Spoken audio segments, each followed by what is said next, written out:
June 27, 2023. 8:30 a.m.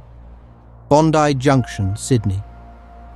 In a city already on edge from years of gangland bloodshed, the day begins with a chilling echo. 7 shots fired in the stillness of a luxury apartment basement.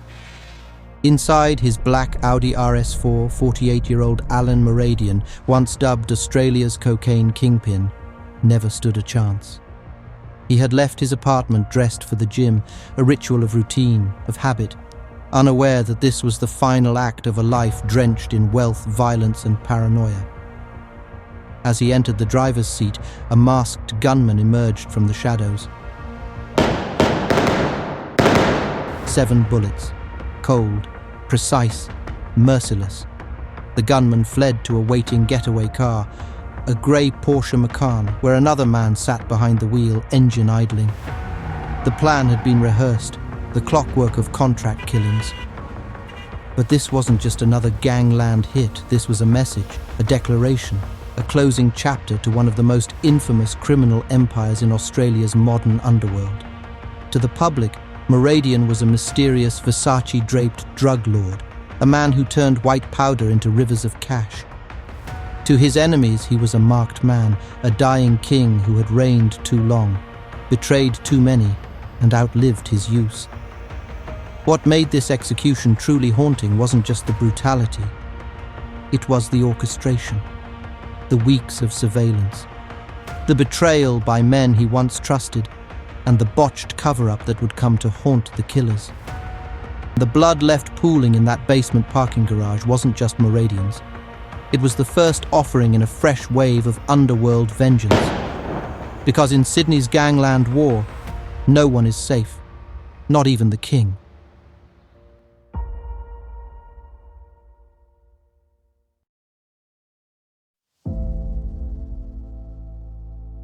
Before the bullets, before the empire, there was a boy from Iraq. Alen Moradian arrived in Australia in 1980 with his family, seeking a new beginning. What he found, years later, was something far more intoxicating: power.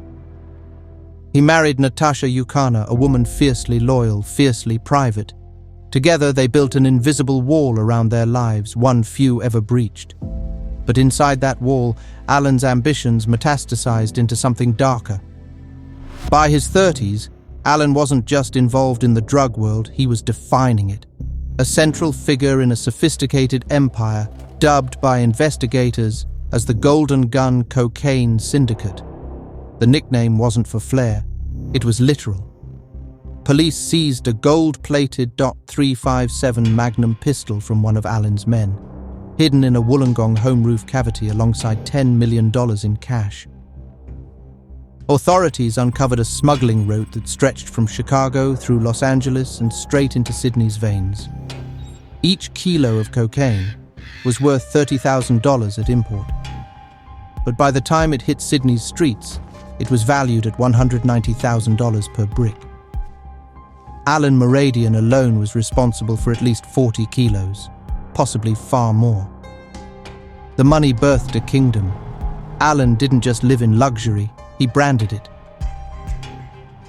Neighbors called it the Versace Palace. Inside, black velvet couches, golden drapes, and a $40,000 Sistine Chapel-style mural painted across the living room ceiling. Cherubs and trumpets watching over a man who believed himself untouchable. He once considered buying an $850,000 Versace-themed Lamborghini, just another toy for the king. But empires built on powder don't last. In July 2007, after a 6-month undercover operation, police struck.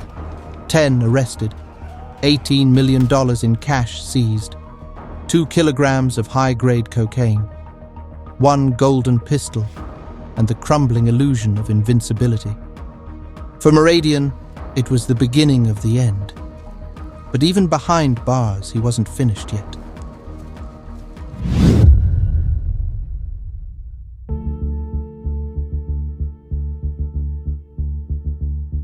The Versace palace had been breached. The king was in chains. In 2007, Alen Moradian was sentenced to 16 years and 9 months behind bars, convicted of importing and supplying cocaine in one of the largest drug busts in New South Wales history. But power doesn't disappear in prison, it just changes form. Alen still had money, connections, secrets, and the police knew it.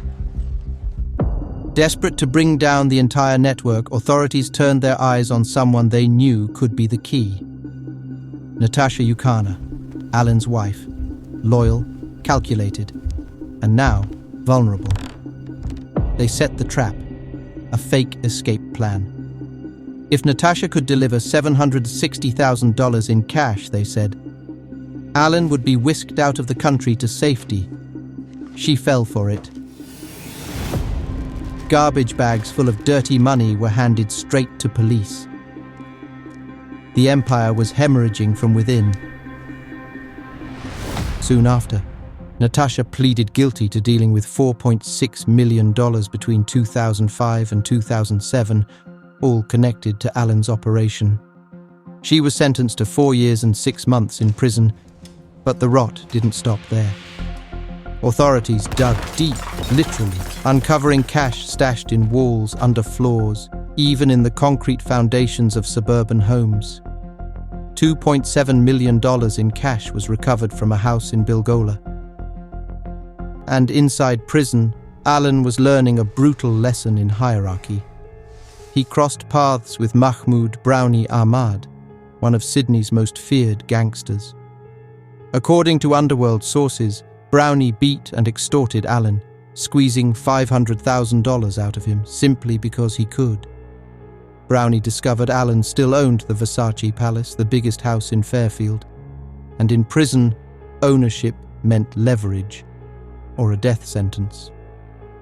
Alen allegedly offered part of the money for Brownie to be killed, a hit arranged from behind bars. The man who once controlled contracts was now ordering them out of desperation. Inside prison, Alen was still dangerous, but outside the ground was shifting. Allies turned enemies.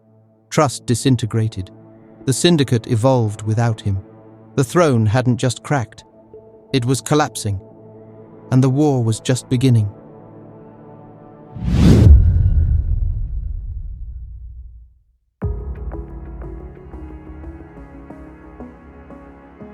When Alen Moradian walked out of prison in December 2017, the man who once ruled with fear and excess returned to a city he no longer recognized.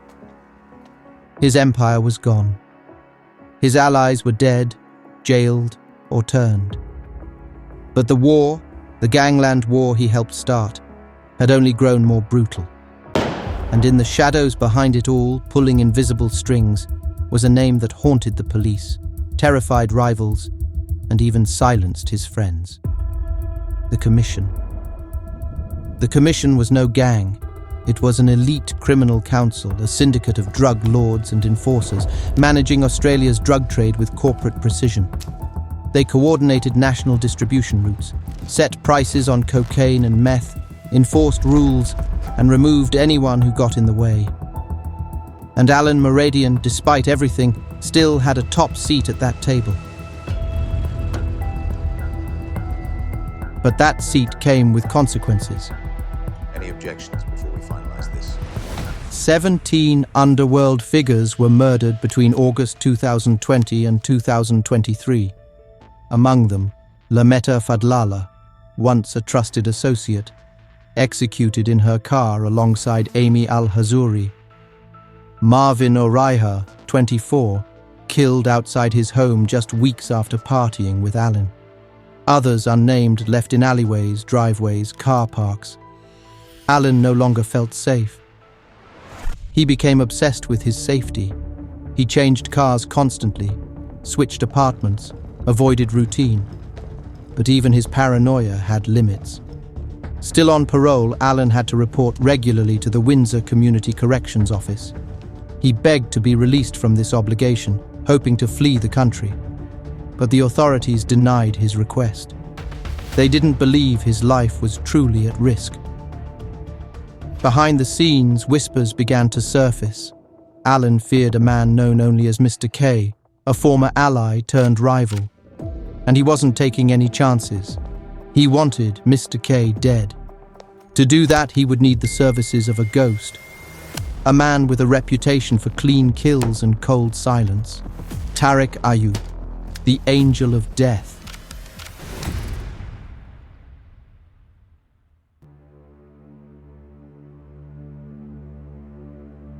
By mid-2023, Alen Moradian wasn't just a fugitive in spirit, he was a prisoner of his own paranoia. He sensed betrayal creeping through his inner circle. Mr. K, once an ally, now a threat. Alen didn't hesitate. He reached out to a man whose very name promised death, Tariq Ayub. In the underworld, they called him the Angel of Death, a calculated hitman with a chilling resume and a cold heart. Underworld sources say this wasn't their first partnership. Alen had allegedly hired Ayub before, each time paying $1.5 million per hit. Ayub would subcontract the dirty work to younger crew members, keeping $1 million for himself and offering $500,000 to the trigger men. But this time, Angel had other plans.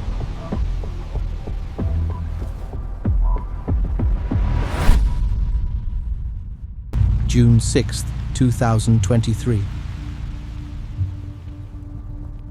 Tariq Ayub and an associate walked into Mr. K's home, not to kill, but to confess. Moradian took out a contract on you. Ayub allegedly told him. Mr. K doesn't panic, he plans. Later that day, Mr. K calls an associate. Treacherous news today. Get some people to get the mic now. Don't worry about that. I've already got something planned. The trap is set. June 8, 2023. Mr. K and another man scan Google Maps looking for Moradian's home. In the mornings, he goes on a bike ride and a run around the courthouse. They start with his wife, Natasha Moradian. Her car becomes the target. Police surveillance would later reveal trackers were purchased on Amazon by a man named Jason Mansour, passed to Mr. K's crew, and eventually planted under Natasha's car without her knowledge. The device began transmitting. Each movement, each location, every stop, fed straight to a phone in Mr. K's hand. Then the signal stopped. Natasha's car had been parked overnight at a luxury high-rise in Bondi Junction. They had found him, Moradian's hidden sanctuary. The crosshairs shifted. The countdown began. Alen Moradian's fate was sealed, and the killers were already watching.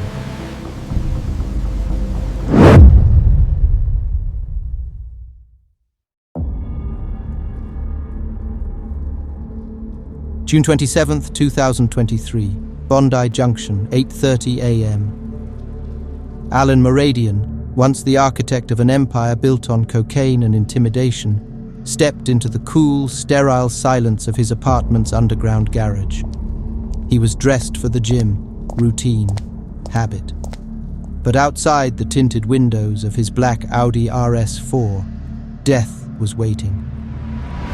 Before Moradian could even start the ignition, a masked gunman appeared from behind a column and fired.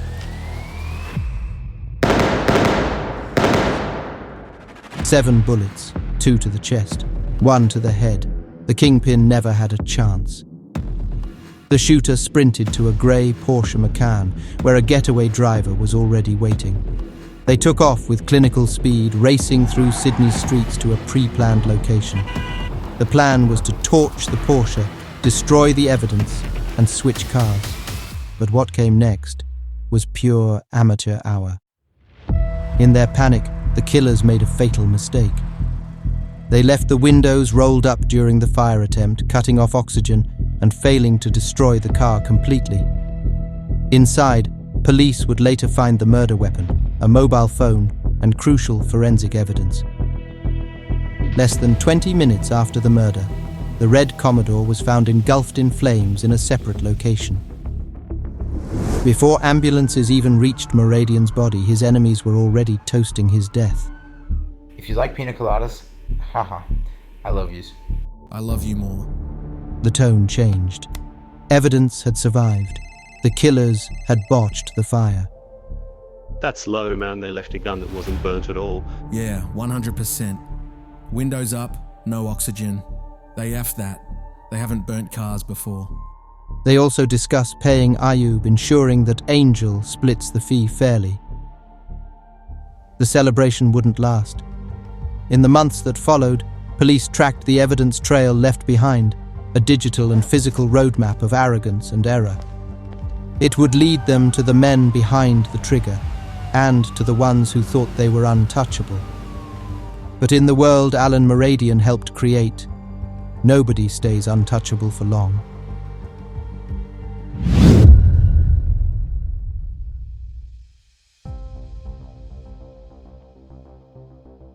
Alen Moradian's murder didn't end a war, it lit the fuse on a new one.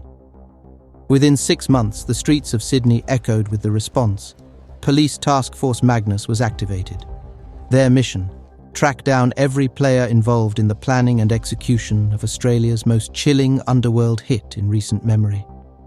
And one name rose to the top of their list: Doot Dung. Heavily armed police surrounded Doot Dung's house. He was ordered out of the house and arrested for the murder of Alen Moradian. But this wasn't just about a hit.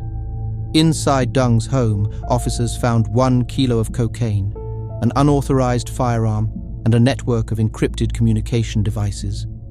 Elsewhere, 2 more men were swept up in the operation: Joseph Santino, Abdul Hakim Ahmad. They were caught at a Macquarie Park residence with 1.5 kilos of cocaine, 844 grams of methamphetamine, 23 rounds of ammunition, and 3 encrypted phones used by criminal syndicates. Neither man was directly linked to Alen's murder, but both were believed to be close associates of Doot Dung.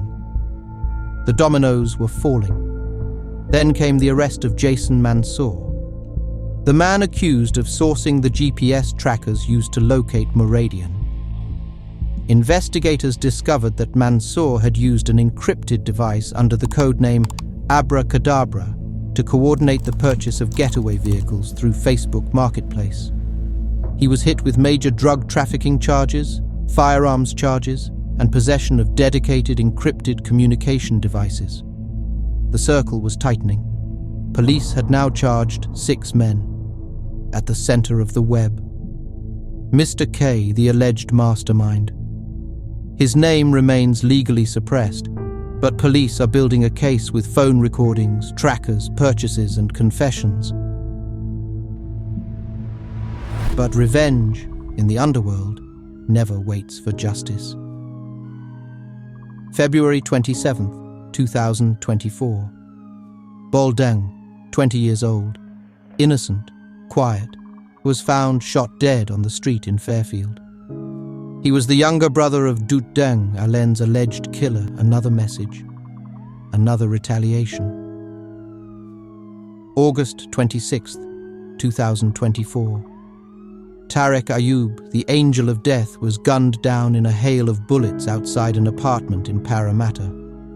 15 minutes later, police found a stolen Audi engulfed in flames in Granville.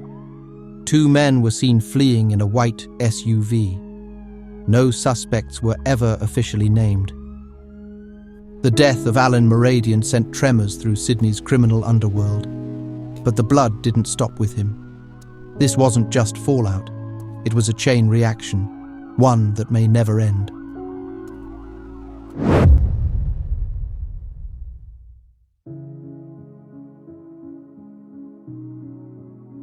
In the end, there were no winners. Not the men who pulled the trigger, not the ones who planned it.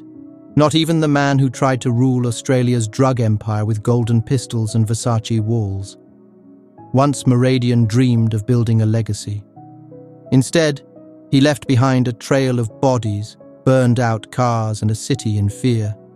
There are still names unspoken, players untouched, Deals still made in whispers behind encrypted walls, and secrets buried in silence or beneath pavement in places police haven't dug yet. Alen Moradian is gone. But the empire he helped build, still breathing, still bleeding. In Sydney's underworld, there are no retirements, no golden exits, only two ways out, a cell or a coffin.